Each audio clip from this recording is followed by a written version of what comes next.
we were gone for quite a while. But no matter what happens next, the galaxy still needs its guardians. Hello, we come in peace.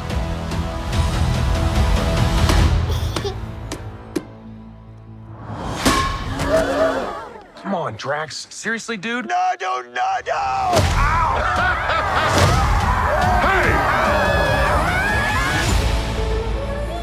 Welcome, folks. We are here to give you our dope review. But first, I want to let you know who you're listening to. We are Words from Blerds. I'm JT, and the other person echoing the word Blerds is Adu, as you know. And we are the Words from Blerds podcast, where we review all things pop culture, movies, news, and anything we feel like. Okay? Today, Adu, what the hell are we reviewing, guy? we're going to be talking about the final movie in the Guardians of the Galaxy trilogy, for now, as far as we know. Guardians of the Galaxy Volume 3. It's also the final last movie. James Gunn joint? As I was about to say, yeah, exactly. The last James Gunn movie before he heads on over to DC Studios. Well, that motherfucker's already there. He's already there preparing for Superman, and I can't wait. Okay, well, let's just dive right into it. Guardians of the Galaxy Volume 3. This, I don't know. I think I might need some time to really think about it. It's only been like a week since the last time I saw it. This might be, well, it's definitely one of my favorite Marvel movies of all time. I need some time to think about if it's my favorite. It's battling with Black Panther. It's battling with Infinity War and Endgame, but I'm gonna just be straight up, just off top. I really love this movie. Yeah, I think box office and critic response would agree with you. This movie is doing great things. Like it's got great reviews. At what is this, week 2? At week 2, it's made $500 million. That's Crazy. pretty fucking good. Again, in this like post-COVID climate, movies aren't really doing as well at the box office as they used to. And case in point, Black Adam, Shazam, and Ant-Man, who is in the Marvel family as well as this chapter in the Guardians trilogy. I mean, no shade, but I don't think it was just COVID that was hurting those. I mean, those movies. movies were also just terrible. I mean, they weren't Whoa, all terrible. Hold on. But they were all terrible, but they were also just like, one was two were poorly mismarketed. One had the Black Adam had a weak script. So did Ant-Man. Ant-Man had a weak script and also had poor visual effects. You thought Ant-Man had a weak script? I did. I personally, I think Ant-Man had a weak script. I thought you liked it. It was okay. It was okay, but after having had more time to reflect on it, I give it a C+. I think I had it like in my mind like a B-, or what did I say, like a 4 when I saw it, or like I'm pretty sure in the review you gave it a 4. So I think I would take it down to like maybe a 3.5 or 3, but I think I would stick to right around 3.5. So a C+. Damn. Just going off of, I mean, again, the performances of Jonathan Majors and all that still holds up, but he's going through some shit right now, so it doesn't even matter. Anyway, this movie I think is one of the more well-written films. It's also one of the best trilogy enders. Is that a term? It's one of the best trilogy enders? If it's not, you just made it up. Okay, well, fuck it. It's one of the best trilogy enders in the Marvel Cinematic Universe. Many of the characters have, the main players have had their own trilogy so far. The only one who hasn't, and probably will never, is Black Widow. Unless they reboot at some point. But this movie, I think, ranks among it might be the best third film Marvel has ever done. I would say I would agree with that. I would agree. I would agree. At least if we're talking about solo movies, even though this is comprised of a team. But outside of Avengers films, I think this is probably the best third film produced. I'll say this: before Volume 3 came out, my favorite Marvel trilogy was probably Captain America. But yeah, now Guardians. And the thing is, Guardians has always been like my favorite Marvel, I guess, franchise, for lack of a better term. It's like I've always loved Guardians of the Galaxy. The first movie, as soon as Come and Get Your Love by Redbone came on, I was like, oh yeah, this my shit right here. Yeah, it was definitely James something Gunn to knows what he's behold. doing. Yeah. He was definitely cooking with grease. Ain't nobody touches soundtracks like James Gunn touches soundtracks. That's a fact. I even said in the blurb, by the way, shameless plug for the YouTube channel. Go subscribe. He's been doing that a lot lately. Comment, on the YouTube channel, blurb. Subscribe, I even share. said a lot of movies lately have been doing needle drops, they played Take on Me in Super Mario for like no reason. It was like it didn't even fit the scene. I'm like, why y'all playing Take on Me right now? This don't make no sense. Like, what? But like James Gunn always knows like the right place to put like songs that are thematically like work with the scene. He even fit like that song Brandy in Volume 2's plot. Like when Ego was going on his little villain monologue, what I mean? He's talking about the song and the lyrics. I'm like, yo, that's really good. So James Gunn has definitely been very good at needle drops and like putting songs in the right place. Like, I'm not even big on the Beastie Boys like that. For real. He even got me kind of liking that one Beastie Boys song right now. Really? I mean, that Beastie Boys song is definitely a classic. So I don't know why. Why James Gunn's needle drop got to make you like it. But hey, to be fair, it was, I guess, because I associated with that probably the best fight scene in Marvel history, or at least definitely one of. Yeah. I would say it accompanied the hallway scene. Yeah, it accompanied one. Like James Gunn, I guess he's into hallway scenes now.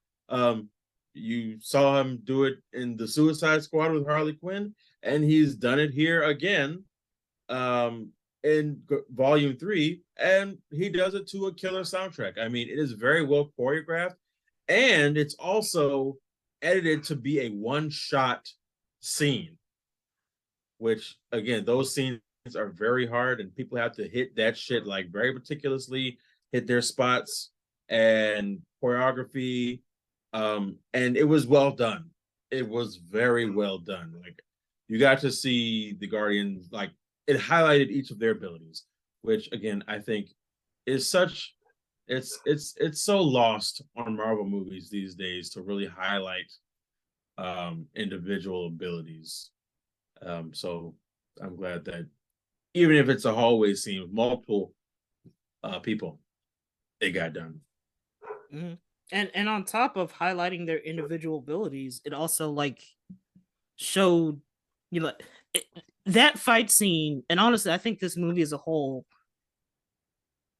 is the most the Guardians have ever felt like a unified team. Like when they fight, when they're like teaming up against a bad guy, I feel like they work together better even than the Avengers, honestly. Oh, absolutely. It kind of is reminiscent of that first scene in not the first scene, but the scene in the Avengers where Cap is shooting his lasers, or no, Iron Man shooting lasers off Cap's shield, Thor's banging. I mean, they complement each other very well. They clearly have history, so they know how each other fights. And I think it's very you're very spot on when you say they act like a well put together unit. And I think, like you said, this movie really showed that they not only grown together as a family, but they've grown strategically as well. And just like how you mentioned how that fight scene highlighted each individual member's abilities as a fighter. I think the movie as a whole, and honestly, well, kind of the trilogy as a whole too. You can even kind of throw in the holiday special in there if you want to.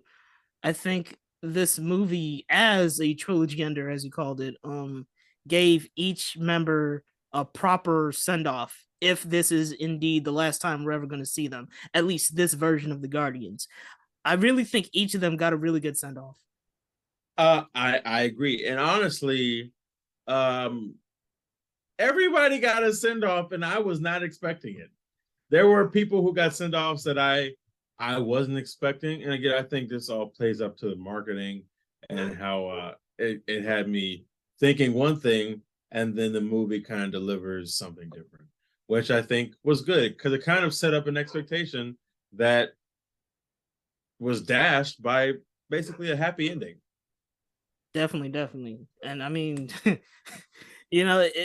for a movie that had a happy ending, it sure had a sad ass beginning. I mean, woof. Because basically the without spoiling anything, of course, the main drive of the movie is Rocket is attacked by Adam Warlock, and the rest of the movie, the Guardians got to figure out how to save him, more or less, and they got to go through Rocket's origins and figure out how they can help him because he's got this like fail safe inside of him that anyone who tries to like help him or revive him, it kills him. So they gotta find out who quote unquote built him and figure out how that person can like help them save Rocket.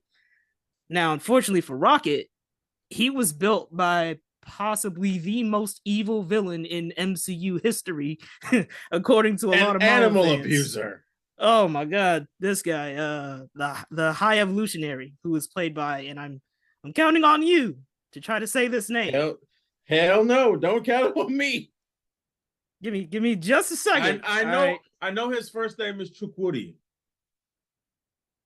It's Chuk. You said Chukwudi? Chukwudi, yes. Chukwudi Iwuji. Again, yes, there. Apologies, because I'm pretty sure I messed the up. African is really fucking with me. Look, man, look. We got. I'm gonna keep it a bean. We got some like real names that like have a very interesting combination of vowels and consonants that just be messing up your tongue. I'm just saying, dog. For real. I'm gonna keep it real. A lot of us got long ass names for like no reason. I'm like, damn, bro, how am I supposed to say this whole thing? But for real though, apologies if I said that incorrectly. But yeah, he did an amazing job, bro. He killed it. He was so good. I hope we see him again. People are actually calling for him to replace Jonathan Majors, which is, I mean, that's if Jonathan Majors' trial goes to shit and Disney is forced to kind of recast him as Kang. I mean, honestly, they could probably work that in a way where Chukwudi's High Evolutionary was a variant of Kang. I mean, you don't really have to honor that.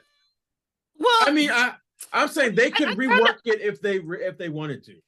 They do have like similar looks and similar color schemes, but I don't know. I feel like that's a little too convoluted. I mean, it's definitely convoluted, but I mean, Marvel does all types of convoluted shit all the time. Well, including the comics. So yeah, point there. I mean, just tie together some loose thread that didn't make sense before, and now it does. I mean, the general audience won't know the difference. It's funny though. High Evolutionary spent like 90% of this movie screaming, and like everyone was like, "Damn, why this nigga screaming so much?" And it's like, bro, if what happened to him happened to you, you would be screaming and mad the entire time too.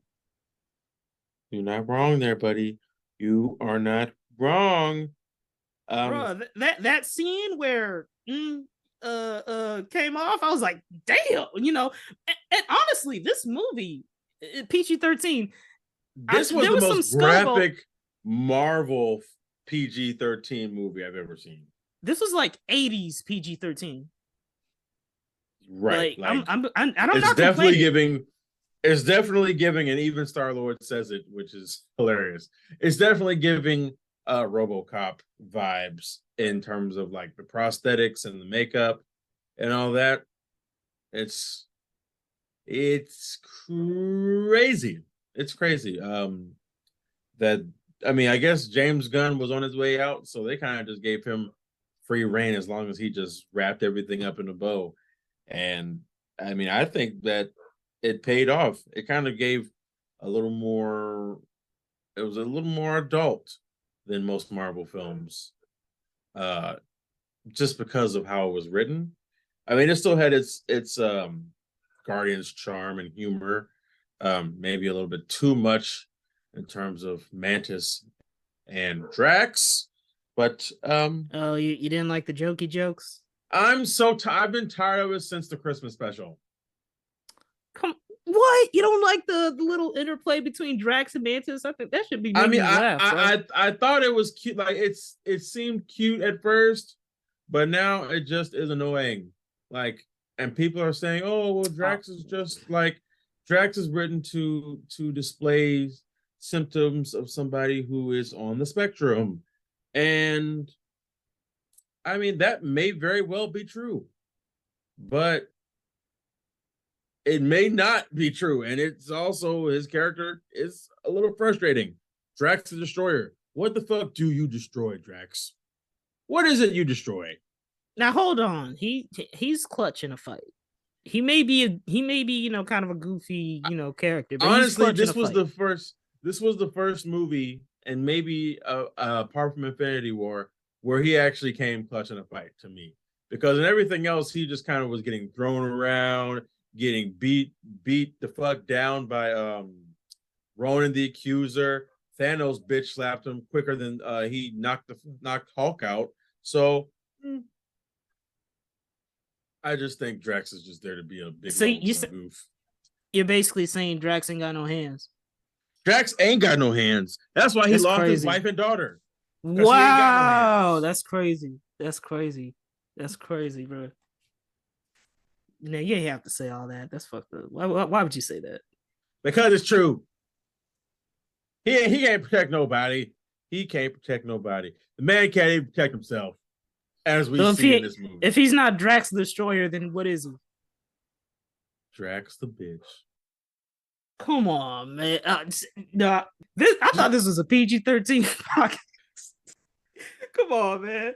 Hey, but nah, man. I actually, one of my complaints about this, well, I guess not just this movie, but kind of this trilogy of movies, is I do kind of wish Drax got more time to like really go into his origin story, because it's actually very tragic when you think about it. Like the way that Volume 3 went into Rocket's origin story, which is sad as hell. I mean, my God, I wasn't expecting to be this sad while watching the Guardians of the Galaxy movie, but a good sad, not like a bad sad, you know what I mean?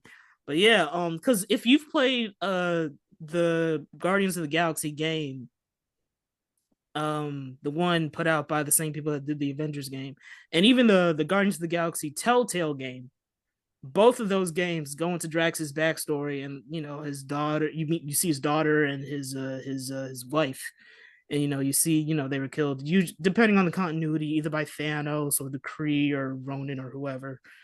And it's like really sad, and you get to you get more dimension to Drax. He's not just the super literal comedy buff guy. Like you actually, and I know Dave Bautista could carry that kind of tragic story if they let him.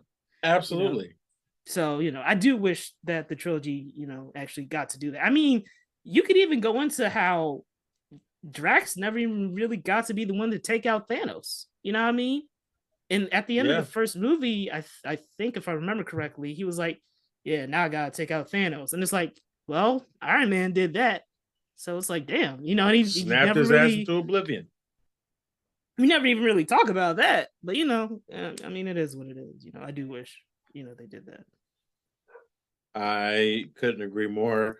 Drax had this self-made prophecy he was supposed to live up to, and if I remember correctly, his skin is gray, Wait, no, I think I'm confusing. I think I was about to confuse his backstory with that of Kratos. I was about to say his skin is great because it's with the Oh ashes my of god! his wife and daughter. Wow. Well, when you think about it, he's kind of like almost like a comedy relief Kratos in a way.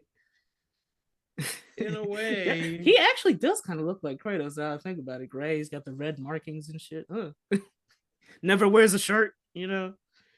never wears a Oh, shirt. actually, did you notice in Volume 3 how much Drax was wearing shirts? I'm like 80% That's sure because that's Dave Bautista did not want to work out for this movie. exactly. We are what? I was about to say it was because he didn't want to wear all that damn makeup. Oh, that too. That's what I thought it was. Batista, I mean, that nigga looks like he works out like 24/7. That nigga looks like he works out more than The Rock does. But yeah, I just Oh, assumed it hell was because no. I assumed it was because Batista didn't want to wear all that damn makeup again. It's like I can't blame you. You're That is a lot of you're makeup to have probably to wear. right because everyone on the poster is basically is covered a lot more than they were in the previous films. Yeah, but and I mentioned earlier.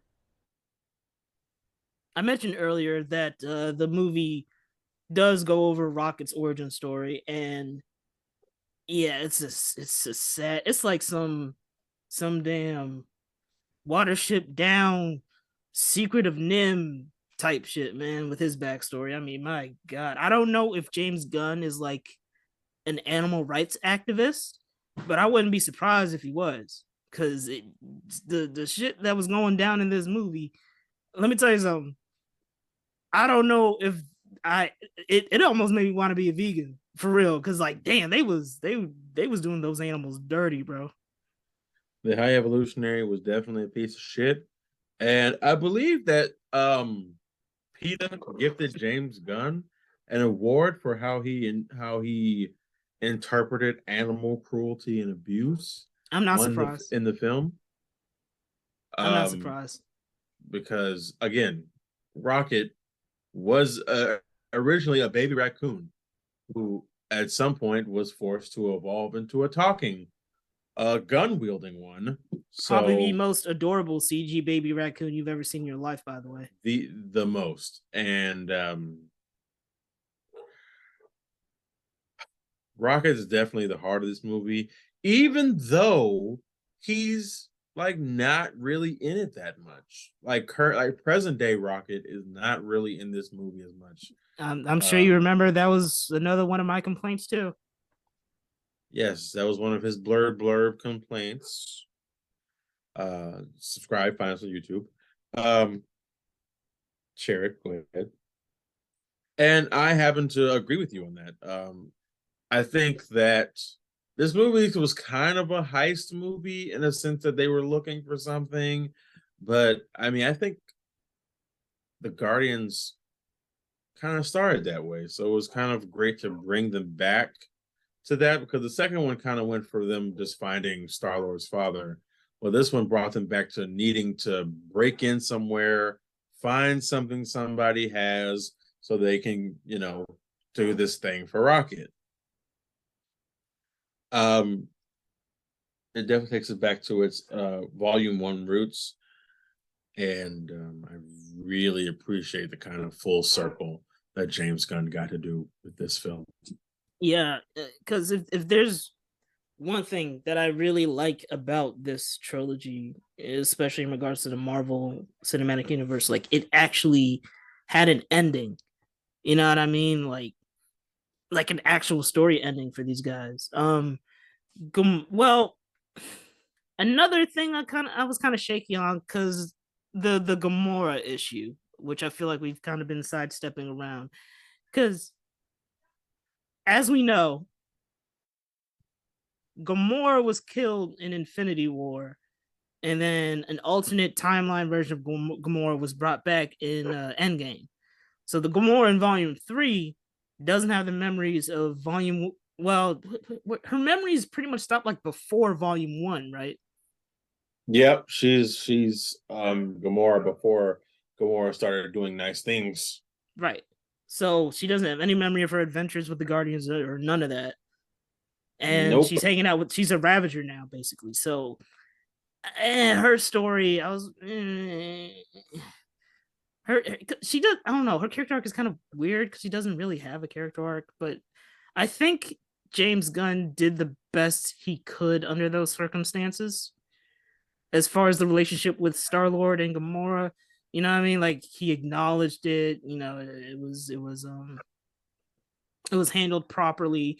He didn't do the predictable, unrealistic thing of oh, Star Lord and Gamora they get back together anyway. No, because Gamora don't know that nigga for real. So of course she's like, I'm not really into you like that. So I'm actually glad because a lesser writer or director would have had Gamora and Star Lord get back together at the end, and it's like, well, nah, they don't. But They there were nods to their chemistry though in the end. Yeah, there were nods, but they still don't get together at the end, which I actually absolutely not. It's very refreshing. Yeah, I agree. 100% agree. Everybody, I think we said this in the beginning. Everybody gets their full circle moment and their full circle, like happy ending in a way. Gamora, this is not a spoiler. Gamora ends up with a family that is much more embracing of who she is now than the family that wants her to be who she was when they knew her. You know what I mean? Yeah, I get what you mean. They instead of the Guardians trying to make her into who they knew her as, or who she isn't now. It's the Ravagers who accept her for who she is now. I get what you're saying. Nebula.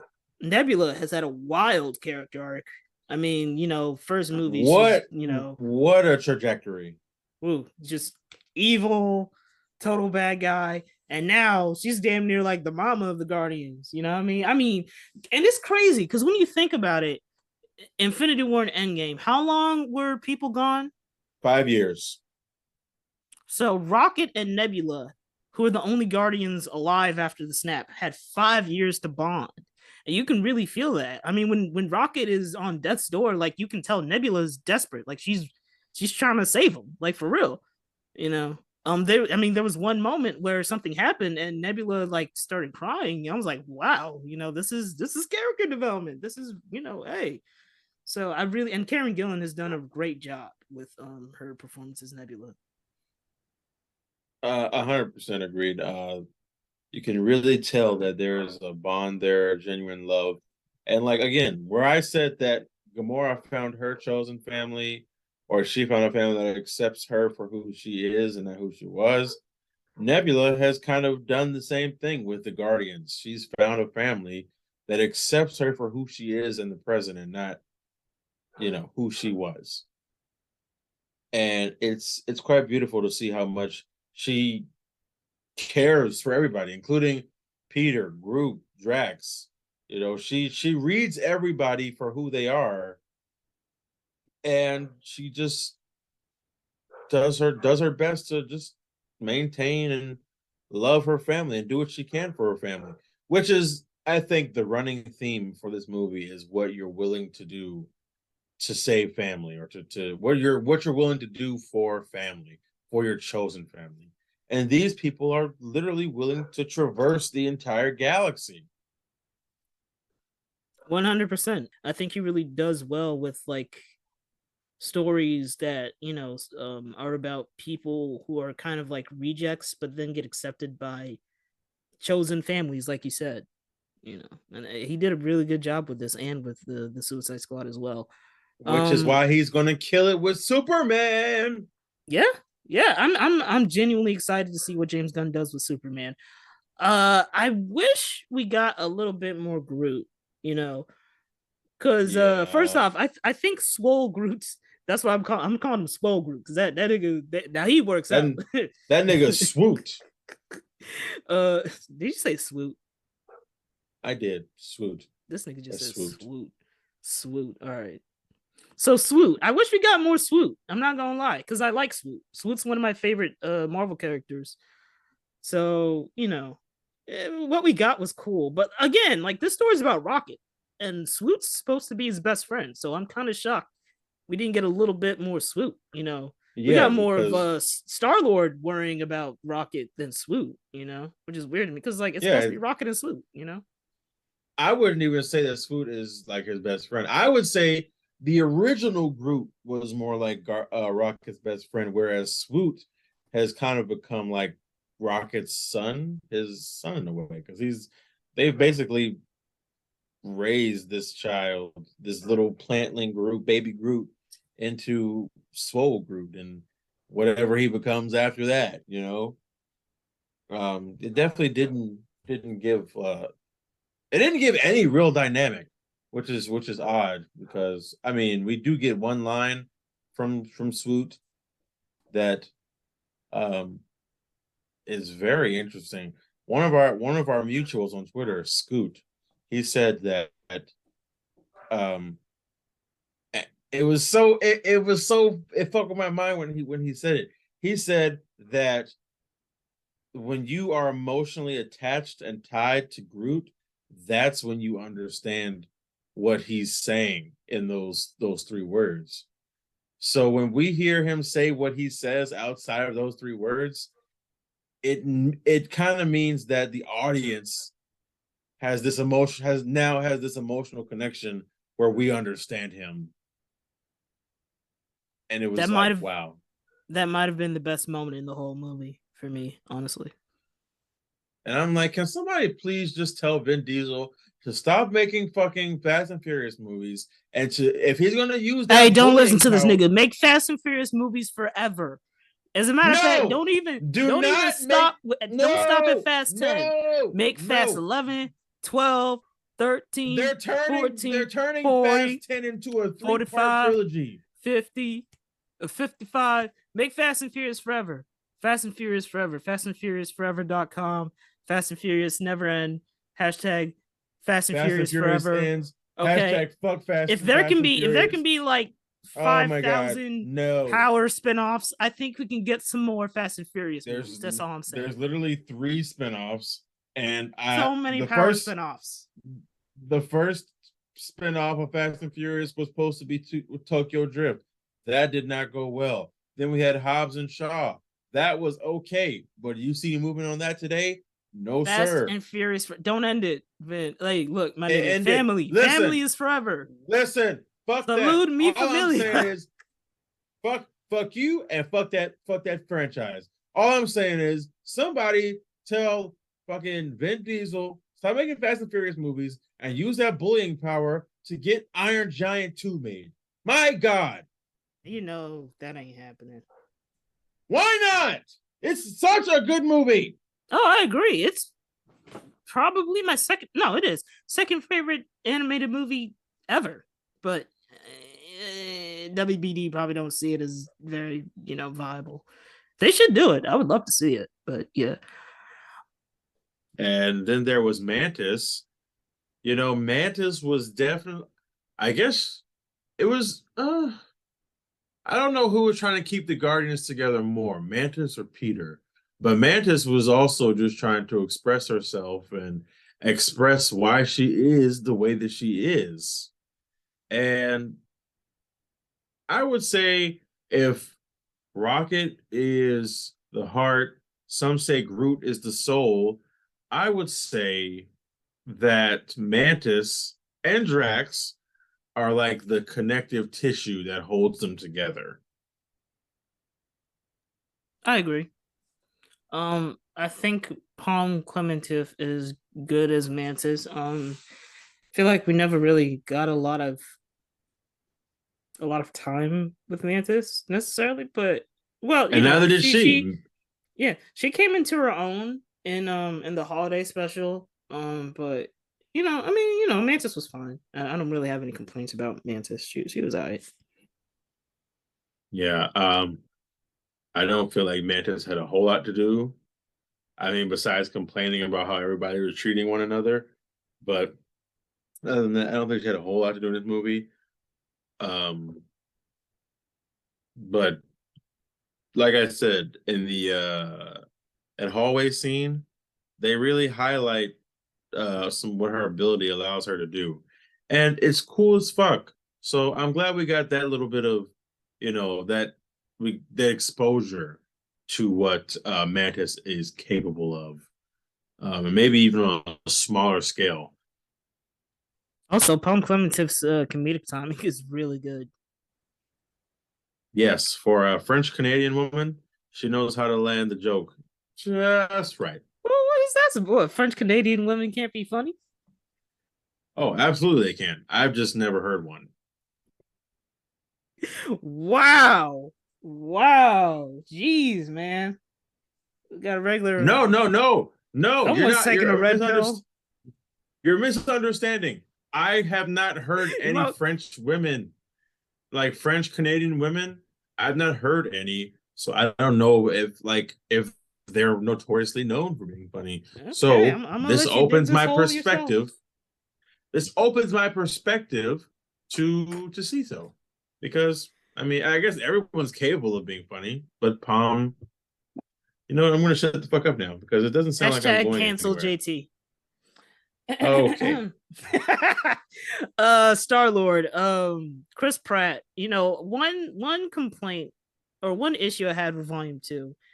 I don't know if I fully bought the dramatic moments they put Chris Pratt in Volume 2, because in those moments he still kind of felt like jokey Star-Lord to me. Volume 3, dead that. He's clearly grown as an actor, because when Star-Lord has those like dramatic moments, I actually buy it this time. Like he's clearly depressed. He's sad he ain't got his girl no more.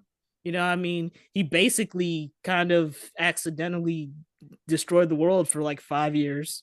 So he's probably got guilt about that too. So I think Chris Pratt really did a really good job with that side of Star-Lord in this movie. Yeah, he's been showing the side of Star-Lord that's been dealing with the loss, and he's been continuing to deal with the loss of his Gamora while also dealing with the loss of, I guess, past yet current Gamora, who wants nothing to do with him. He's going through so much. His Rocket's in the shape he's in. Gamora's no longer his Gamora. He just does, he doesn't have his parents. I mean, Jesus Christ, Star-Lord, since coming back to Earth, did he even go back to Earth? I don't think he even ever went back to Earth, even during the Infinity War. Not during not during Infinity War. You're right. Oh, he came back during Endgame. He came back during the very ending of Endgame. Even then, he didn't go visit the actual last remaining blood relative he had outside of who we now know Mantis as his half sister. He never visited his grandfather. So he's been in this rut of losing people and not knowing how to deal with it. And he shows it in this performance. He shows this emotional rut and the longing and the absolute necessity he needs to save Rocket. And everybody shows it. Well, yeah, but you know what it is he's this whole time he's kind of been running away from the reality of his mom dying, right? I mean, soon as it happened, he was kidnapped and taken off into space, and it's been that ever since, And if you notice in this movie, granted, Ego destroyed it in Volume 2, but not once is he wearing his like signature Star-Lord helmet, right? And I think James Gunn did that on purpose, not only just to, obviously. Well, actually, James Gunn said something about that in a tweet. Oh, he did. Oh, yeah, he said that his helmet is in one of his cabinets. He just had to leave so quickly to save Rocket. He didn't think to grab it. Oh, well, damn! I had this whole, like thing about how I'm so sorry. It was symbolic of his growth and how he was finally accepting, his Earth roots, and he's done with the space stuff. He's like, you know what? I'm ready to confront, my life on Earth. But all right, you just shot. He's still ready to confront that It's just, not because Shit. of the mask. Not, like, you can't use the mask as the symbolism. Damn, man. Shit. I had a whole thing. I was like, well, never mind. I'm so sorry. All right. I'm so sorry. Oh, fuck. I feel bad. Well, there you go. mean, I guess he got a new somebody would've helmet. He called just you didn't out. wear it.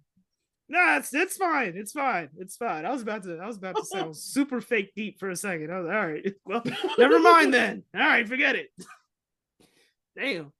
But yeah, man, I really like stuff. You know what? A lot of times I feel like one of the few Marvel fans that actually fuck with Star-Lord heavy. Because I be seeing a lot of Marvel fans, they be talking online and in real life and stuff. They don't be feeling Star-Lord like that, especially after Infinity War. It's like, leave Star-Lord alone, man. Maybe I feel bad for the heroes that people be dumping on. People dump on Ant-Man, people dump on Star-Lord a lot. It's like, I like those guys, man. They hold their own, especially for a guy who's basically the only person on the team with no powers. I mean, yeah. Ooh, I just set think design. The set. Oh, sorry. Oh my You God. have to say something. No, nothing important. Go ahead. The set design was James. This is just a pro James Gunn episode, I guess. James Gunn is really good at set design, bro. One thing he's always been solid at is making the cosmic side of Marvel look weird as hell in a really cool way. Like the Orgo Corp place, like it's made out of like organic material, so it's like a satellite made out of like skin and organs and shit. It looked cool. It looked like an asshole. What? It looked like an anal orifice. Nigga, what anal orifices have you seen that look like that? You can't tell me the entry did not look like an anal orifice. No, it looked like a satellite made of flesh. What do you? A satellite made of flesh? Bullshit. That shit looked like intestines leading to an asshole. That one moment when like Drax got stuck in the hole, it to me it did kind of look like he was being pooped. Yeah. You know what I'm talking about? When he got stuck in the hole and then he was trying to get inside. So yeah, I mean, this is still James Gunn. James Gunn, he did make Slither, Super, Scooby-Doo 1 and 2. Yeah, that he did. Yeah. But yeah, I love the set design of all that stuff. Even it's all practical. Oh yeah, really? Are you talking James about Gunn like said we had I was just watching a GQ interview that James Gunn did today on his top 5 favorite comic book movies, and then they asked him to break down the favorite parts of his movies, and he said, in Guardians 3 we had the largest practical sets that you could ever see. That is very interesting. Wow. Okay, I gotta look that up because I can't wait to see like behind the scenes of this because I legit thought like a lot of that was enhanced by effects or something. But wow, those are all practical. That's really cool. Even the suits. Hey, you ever notice how in every Guardians movie there's always a scene where like the villains are like tossed up or floating in the air? Yes. You ever notice that? It's weird. Yes, I do. But yeah. Anyway, yeah, so that was really cool. Even Counter Earth, which looked like an episode of BoJack Horseman or something. The right. Now, I assume the animal costumes were practical as well, of course. I would assume so as well. Yeah, they look very, very practical. It would look really good. They all look really good. It's like a planet of like animal people, and it's like legit. Like I said, it looks like an episode of BoJack Horseman, like for real, and it looked really good. If they ever do a live action version of BoJack Horseman, get whoever did that. But yeah, did you have a favorite song off of the Awesome Mix Volume 3? Oh my God, what was the Earth, Wind, and Fire song? No, was that Earth, Wind, and Fire? Yeah, it was Reasons, and also same, yeah, Reasons. It was that, love that song. I'm like, also I would have never thought that Reasons would be the music to an action scene. The reasons. Oh, also Creep. the acoustic version by Radiohead. Every Guardians opening has been solid as hell. The opening credits scene, every single one has been fire. Yeah, every scene. I can't agree with you more. And it starts off kind of somber, but I mean, not somber, but it just kind of starts off slow. And then it I picks would say up. somber. I would definitely say somber. Creep, the acoustic version of Creep, it sets a mood. It definitely did. It definitely did. But yeah, that was my favorite song. I love the way that they fade the music in and out for like so that it matches the actions in the scene so perfectly. James Gunn is he's a master chef when it comes to this music shit in his movies. That he is. Any strike comments before we go into some spoilers and our ratings? I mean, I think the weakest characters in this movie were definitely Drax and Mantis. Um, I agree with you that I wish there was more Groot in this movie. I really wish that we could have seen maybe the origins of how Groot and Rocket linked up, but that's not here. I mean, this movie had some great emotional beats. It's a great like send off for this iteration of the Guardians of the Galaxy. Um, and I don't know if Star Lord will ever be the leader of the Guardians again. You know, not saying he is or isn't in this movie, but I'm open to like definitely some new leadership. I'm open to new Guardians. I'm open to um just pre-existing characters that have yet to be introduced in this cosmic side of the MCU. And this movie, I won't say I cried, but I teared up.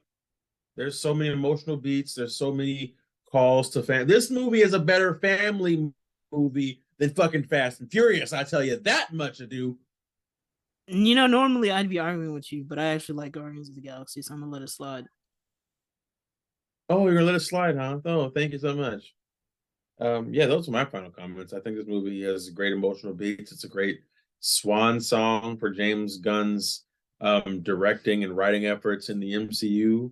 Um, he turned a random group of Marvel heroes from this bland cosmic group to this family filled with life, personality, and connection.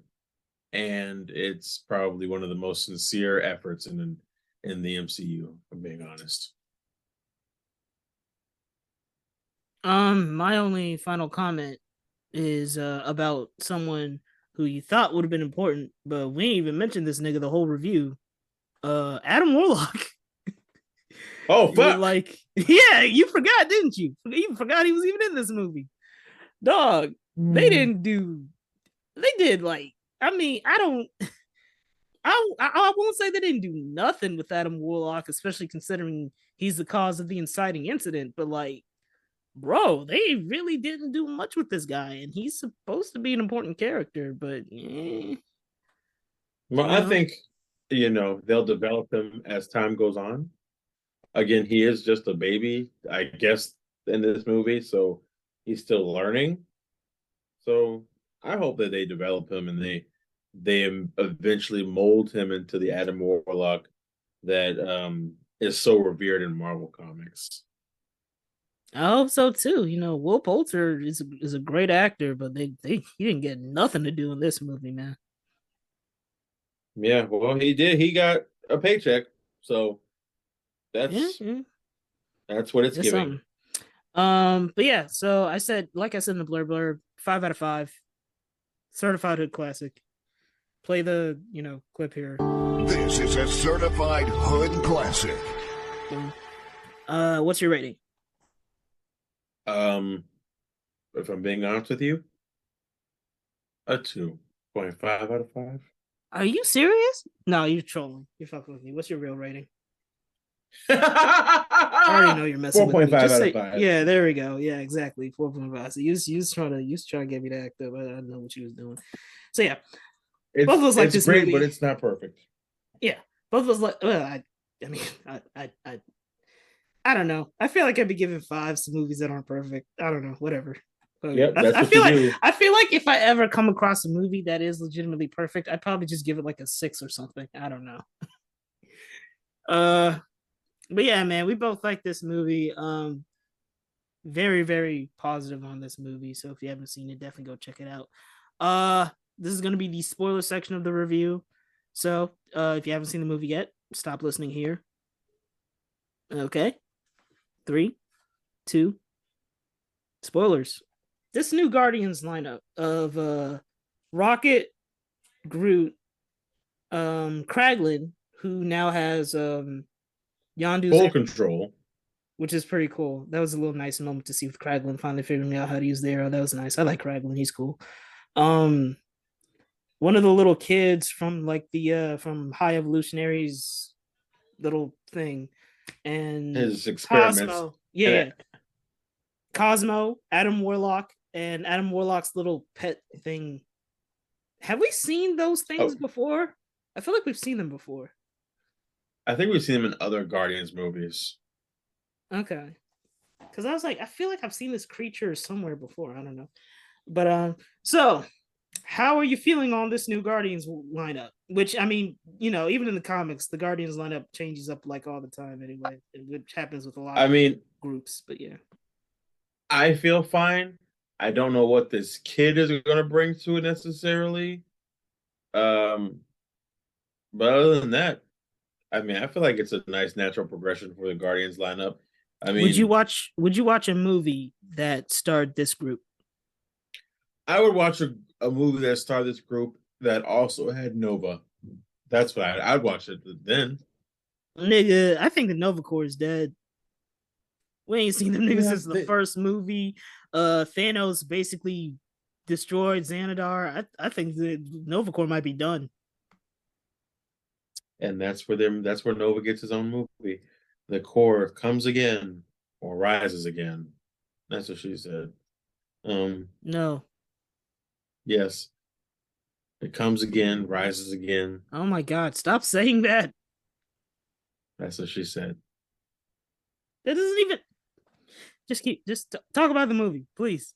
Anyway, but yeah, I would even if Noah wasn't in it, I would watch it just to see, because I think the ability of Cosmo, which is an odd name for a female dog, but anyway, it's I think her abilities, Kraven's abilities, I think there's so many new elements and so many new strategies and things that are at play with this new lineup. I'd be curious to see how they work together, honestly.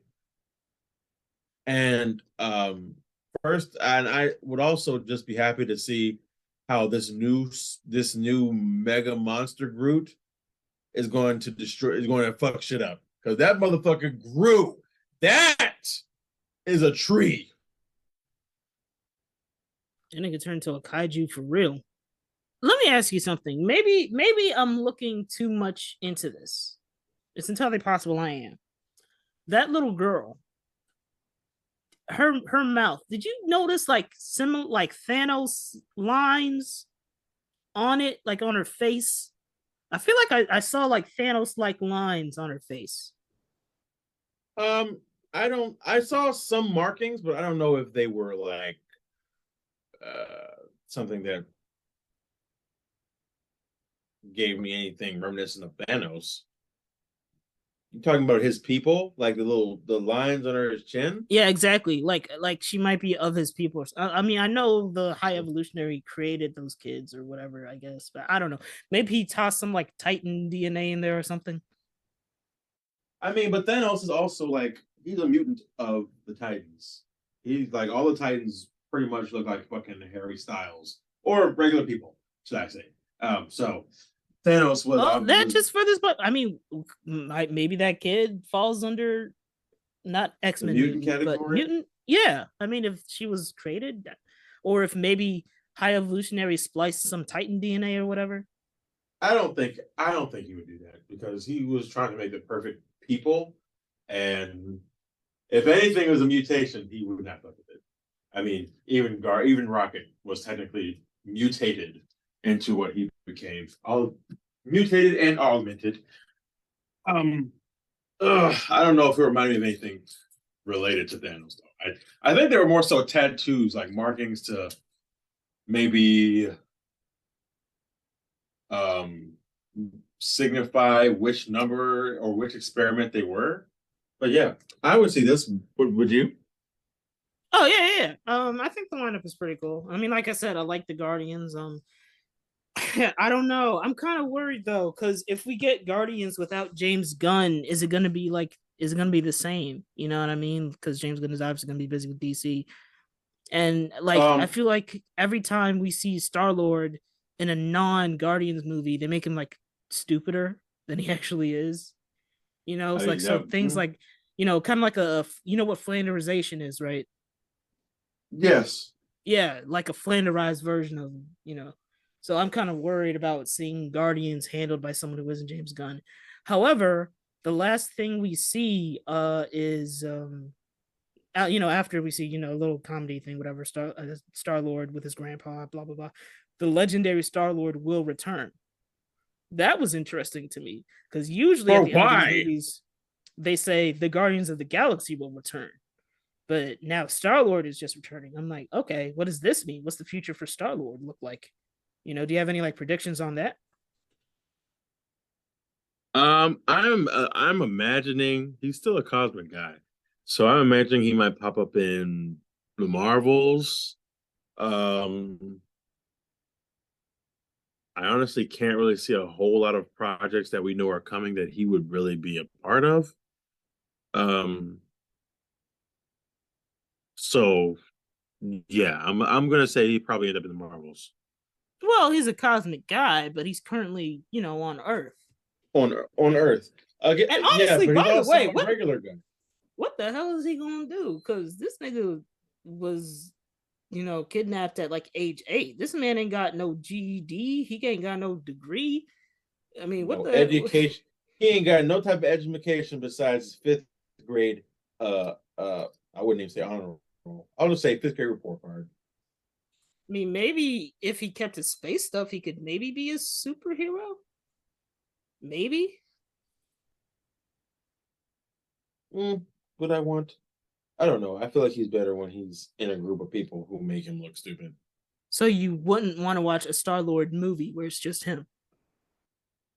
Probably not. Unless somehow he ends up working for Nick Fury, then he ends up working for Sword somehow, maybe. Or is it Sword? It is Sword. It's Sword. Yeah, I wouldn't hate that. I mean, I don't see Nick Fury of all people, getting him to join Sword. So I don't know if I would buy that, but I wouldn't mind it. I wouldn't hate it. Like I said, I'm a huge Star-Lord fan. I wouldn't mind watching a Star-Lord movie, show, whatever they do. So I'd be fine with that. Yeah, and I think it was very, like I said in the non-spoiler review, I think it was nice to see Gamora finally. I mean, this version of Gamora finding a family outside of the Guardians, one that like trusts her and they want her, and they're just a totally different breath of air compared to what that version of Gamora knew with Thanos. Yeah, I think everybody going in their own direction. I think Drax kind of choosing to raise those kids. Nebula choosing to kind of be the mayor or the leader of nowhere. Mantis going on her own journey of self-discovery with them big. What are those things? Big. I'm just gonna call them big ass worms. Them big ass worms. If I remember correctly, they're called obelisks. Which you probably remember from the Volume 2, right? In the beginning. Yep, exactly. The same monster they fought in Volume 2. I was like, oh yeah, I was like, oh, these things look familiar. Where did they fucking? Oh yeah, Drax was inside one. Not sexually, of course, Pause. but you just said, okay, all right. You know, that's all my spoiler type thoughts. I don't know if that's it for you. That's it for me. Honestly, I look forward to seeing what happens with this Guardians, this new iteration of the Guardians. I'm assuming there will probably be a break. We probably won't see Rocket for a while, Groot for a while, and whoever else, Kraglin and all them for a while. I'm also very curious to see how Star-Lord fits into the MCU now that he's kind of on sabbatical from the Guardians. But you do think that we'll eventually see these characters again someday? I do. And I honestly think that at some point Marvel's going to kind of do a cosmic reboot. I don't know. Okay, interesting. Well, that's it for the show. That's Words from Blerds. You can follow us anywhere you listen to podcasts, Spotify, SoundCloud. Everywhere. We Apple everywhere. Podcasts. Yep.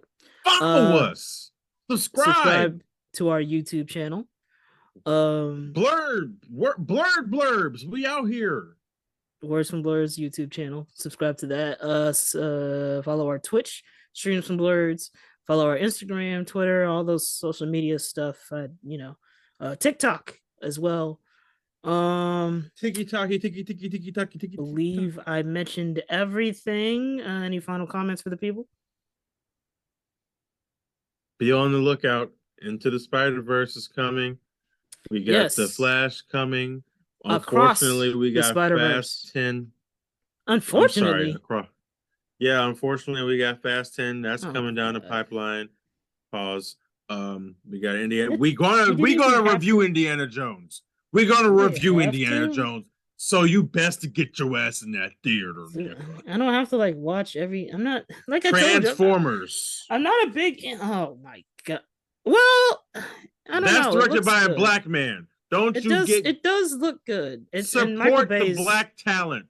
Michael Bay isn't near it, so he's not. Let me get this straight.